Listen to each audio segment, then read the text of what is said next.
Hi, my name is Lynn Barton. I'm from SencorpWhite, and we are at the MD&M West Show in Anaheim, California. We're here this week speaking with medical device manufacturers about their packaging needs. One of the things that we are demonstrating at the MD&M West Show this week is our new glare sensor that we have integrated into one of our machines here. We're demonstrating a 12P2 pouch sealer.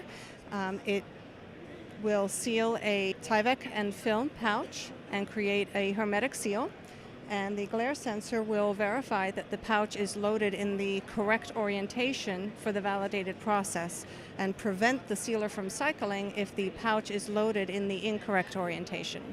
Today we're also demonstrating the 12 MPK sealer cutter, and this machine is specifically designed for processing header pouches. Traditionally, people have made a hermetic seal along the top of the header, sent it out for ETO sterilization, and then brought the pouch back in to make a secondary seal below the header and trim off the top of the header in a manual process. This machine can handle both the top sterile barrier seal prior to sterilization, and then in one step make the secondary sterile barrier seal below the header and trim the pouch off in one process.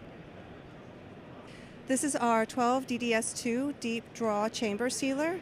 We can vacuum down in 10 steps to 1 millibar for an extremely low residual oxygen level of 0.05% or less.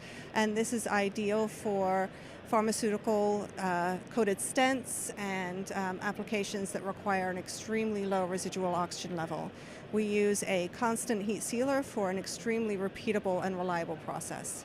This is the MD1612 tray sealer. We also offer an MD2420 tray sealer, and these will seal a lid to a rigid tray.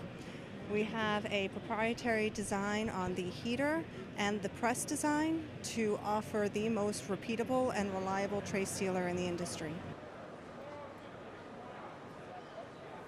Thank you very much for taking a look with us today. If you'd like to find out more information about sealers and other products offered by SencorpWhite, please visit us at www.sencorpwhite.com.